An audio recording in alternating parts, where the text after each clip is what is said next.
En cette journée de froid intense où mon corps a ce sentiment qu'il fait moins 8000, il n'y aurait pas de moment plus parfait pour vous parler de gestion de l'humidité et du froid en mode camping hivernal. N'est-ce pas beau, hein? Aller camper dans le bois.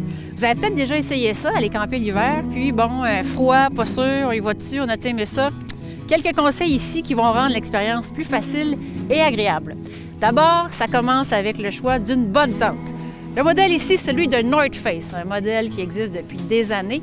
C'est le Mountain 25, une tente 2 places très populaire qu'on voit souvent sur les camps de base d'ailleurs, adaptée pour le camping d'hiver. Et ce qu'on va retrouver notamment dans ces tentes-là, on va avoir une toile qui est plus épaisse et on va avoir une armature aussi qui est plus forte. Donc, va être meilleure pour supporter le poids de la neige et aussi affronter les vents qui, des fois, peuvent être assez intenses. Merci. Donc ça, garanti, vous allez être hyper bien. Ensuite, ça prend un bon matelas de sol, bien entendu. Ce qu'il faut savoir, c'est que le matelas de sol, c'est lui qui va aider à isoler contre le froid. Le matelas que j'ai ici, c'est un matelas chez Thermarest, un matelas gonflable, qui a un indice de résistance thermique, ou le Air Value, qu'on appelle aussi, de 6,9.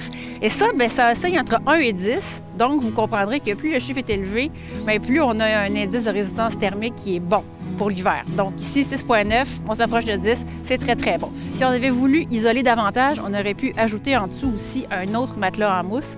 C'est à vous de voir. Le sac de couchage, on veut être confortable, on veut être bien au chaud, bien blotti, le soir quand il est temps de se coucher.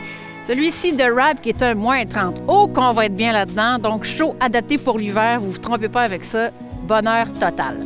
Le soir, avant de vous coucher ou au petit matin, n'hésitez pas aussi à utiliser une chandelle, une petite lanterne qu'on va allumer, qui, oui, va servir à vous éclairer, mais aussi à chasser l'humidité, donc très pratique, seulement, bien sûr, pour oublier de l'éteindre avant de vous coucher. Il y a des trappes d'aération aussi dans la tente, ça va donner un petit coup de pouce également à chasser l'humidité. Et finalement, les vêtements. Je ne crois pas que vous allez vous coucher nus et nous. Excusez. Alors, on utilise une couche de base, des vêtements en mérino, par exemple. Ça, c'est très bon. On s'assure, bien sûr, que ces vêtements-là soient secs avant de se coucher. On les change. Si jamais on a fait une activité dans la journée, on ne met pas les mêmes pour être sûr que tout ça est bien sec. Même chose pour les sous-vêtements. Bon, à défaut de pouvoir mettre une bûche dans le poêle, je vais aller me réchauffer, faire une petite sieste dans mon bon sleeping moins 30 sous la tente. Bon camping, tout le monde!